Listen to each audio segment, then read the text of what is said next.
7058 গাড়িটা চিনা চিনা লাগতেছে, কে হতে পারে?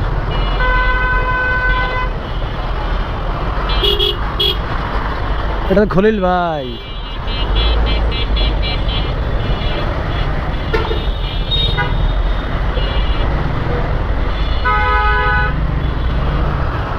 ওই খলিল ভাই,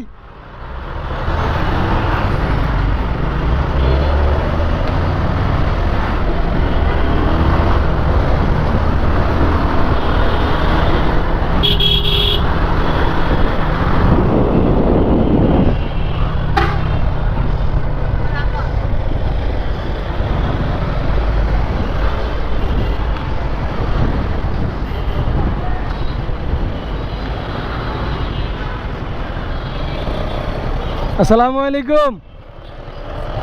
কি অবস্থা ভাই? এই চলতেছে।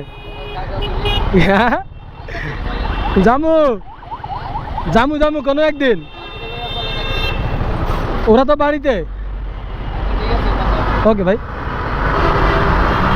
এই সেই 7058 এই গাড়িটা দেখা আমি মনে মনে যা ভাবছিলাম যে এখানে হচ্ছে খলিল ভাই আছে, তো মূলত ওনাকে দেখে হচ্ছে এই রাস্তায় ঢুকছি, না হলে আজকে সোজা চলে যাওয়ার কথা ছিল নিউ মার্কেটে হয়ে, তারপরে হচ্ছে যাওয়ার কথা ছিল।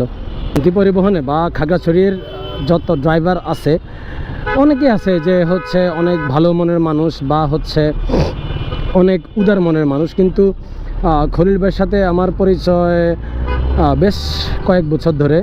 তো ওনার মতো আসলে মন মানসিকতার বা ভিতরে যে আন্তরিকতা, আসলে এই আন্তরিকতা আমি অন্য কোনো ড্রাইভারের মাঝে ওই দিকের আর কি পাই নাই। বেশ কয়েকজনই আছে, এর ভিতরে আবার আপনার না বললে নয় যে আপনার হাসান ভাই আছে একজন।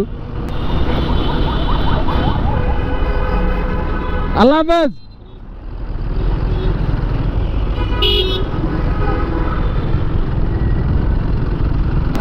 হাসান ভাই আছে, তারপর হচ্ছে গফুর ভাই আছে। হ্যাঁ, এই লোকগুলা খাগড়াছড়ির ভিতরে, এই লোকগুলোর আমার অসম্ভব ভালো লাগে, অসম্ভব। মানে কারো থেকে কেউ আপনার মনে হবে না যে কারো থেকে কাউকে আপনি কম্পেয়ার করে সরাতে পারবেন। বিশেষ করে অন্তত আমরা যারা হচ্ছে এই সাইড ভিত্তিক হচ্ছে বাস ফ্যানিং হচ্ছে করেছিলাম, আমরা এখান থেকে যদি খাগড়াছড়ির দিকে যদি যাই, শুধু আমি না, যে কোনো বাস লাভার গেলেই এই যে লোকগুলো আছে ওদের থেকে ভাই আপ্যায়ন আদর, মানে কোনো দিক থেকে তারা হচ্ছে কমতি রাখতো না। আর এই যে খলিল ভাই যার সাথে হচ্ছে দেখা করলাম, উনি হচ্ছে ট্রিপে যাচ্ছে, ওনার কথা আসলে কি বলবো, এক কথায় অসাধারণ মানুষ। আমার গফুর ভাই একটা আছে, উনিও অসাধারণ মানুষ। অনেক দিন পরে দেখলাম এই খলিল ভাইকে,